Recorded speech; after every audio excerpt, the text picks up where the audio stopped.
السلام علیکم dear student, آج کی اس ویڈیو کے اندر میں آپ کو بتاؤں گا کلاس فرسٹ ایئر اردو درخواست اور رسید یہ والا کویشچن آتا ہے، چاہے وہ آپ اپلیکیشن کر لیں چاہے وہ رسید کر لیں، یہ 10 نمبر کا جو ہے وہ کویشچن ہوتا ہے، ٹھیک ہے۔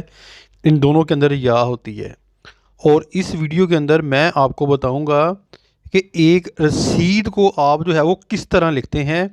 آج اس ویڈیو کے اندر آپ کو کمپلیٹ بتاؤں گا، جسٹ آپ یہ ویڈیو دیکھ لیں اور انشاءاللہ تعالیٰ آپ کو جو ہے وہ رسید جو ہے وہ لکھنی آ جائے گی۔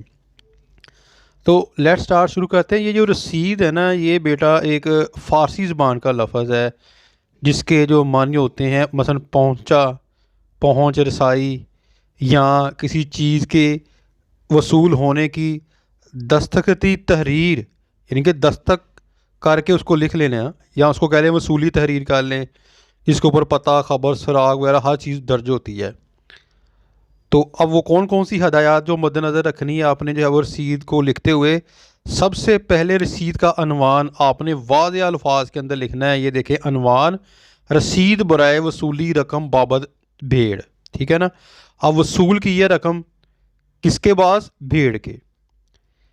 پھر نمبر 2، اس کے بعد صفحے کہ وسط میں یعنی کہ درمیان میں باس تحریر آن کا تحریر کرنا ہے، یا باس تحریر آن کا، ٹھیک ہے۔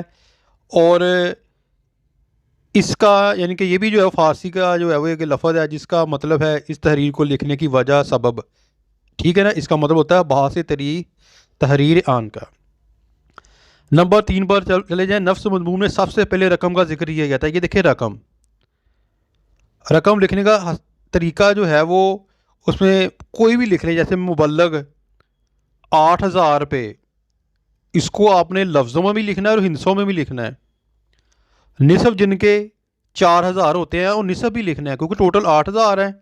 مبلغ 8000 روپے، ہمیشہ پہلے رقم لکھنی ہے، مبلغ 8000 روپے ہندسوں میں، اور پھر ان کا نصف لکھنا ہے 4000 جن کے ہوتے ہیں، وہ بھی آپ نے ہندسوں میں لکھنا ہے۔ اندراج لفظوں ہندسوں میں کرنے کے بعد جو ہے وہ پھر آپ نے نیچے آ جانا ہے۔ پھر آپ نے رسید لکھتے وقت جن اشیاء کی رسید لکھی جا رہی ہے ان کی مناسب حد تک آپ نے تفصیل لکھنی ہے۔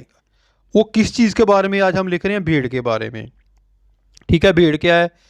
شاخ بھیڑ رنگ، اب بھیڑ کا رنگ سفید ہے، کھر اس کے سیاہ ہے، ماتھا سفید ہے، قد درمیانہ ہے، دانت پورے ہیں، ٹھیک ہے۔ یہ لکھنے کے بعد آپ نے خریدار کا جو ہے وہ نام، ولدیت اور مکمل پتہ جو ہے وہ آپ نے لکھ دینا ہے۔ قوم کون سی ہے یہ بھی آپ نے لکھ دینی ہے۔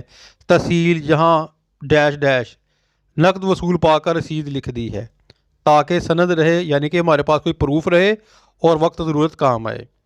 یہ لکھنے کے بعد پھر آپ نے نیچے لکھنا ہے العبد، اور العبد کے درمیان آپ نے اپنا نام، پھر جو ہے وہ اپنے والد کا نام، کمپلیٹ ایڈریس جو آپ نے یہاں پر جو ہے وہ درج کرنا ہے، اور دونوں طرف ادھر اور ادھر گواہ شد کہ کون کون بندے گواہ شد ہیں، اور دونوں گواہوں کے نام، ان کے والد کا نام اور ان کی قوم اور ان کا مکمل ایڈریس آپ نے دونوں طرف لکھنا ہے، ٹھیک ہے۔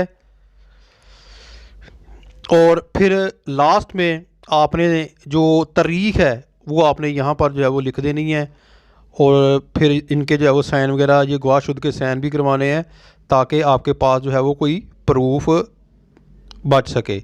اس طرح بیٹا آپ نے کوئی بھی جو ہے وہ رسید لکھنی ہے، اس طریقے کو مد نظر رکھ کے آپ رسید لکھ سکتے ہیں جو میں نے آپ کو طریقہ کار بتایا ہے۔ ویسے بھی گھر میں کوئی ضرورت پڑ جائے، کوئی آپ نے رسید لکھنی ہو وصولی کی، کوئی چیز لی ہے، کوئی دی ہے، تو آپ ان جو ضروری ہدایات میں نے آپ کو بتائی ہیں ان کو مد نظر رکھ کر آپ لکھ سکتے ہیں۔ اور اگر کلاس فرسٹ ایئر کی بات کریں تو یہ کویشچن ان کو 10 نمبر کا آتا ہے، درخواست اور رسید والا، ان دونوں کے اندر یا ہوتی ہے۔ امید کرتا ہوں کہ آپ کو سمجھ آ گئی ہوگی۔ اپنی دعا میں یاد رکھیے گا۔ فی امان اللہ۔ السلام علیکم۔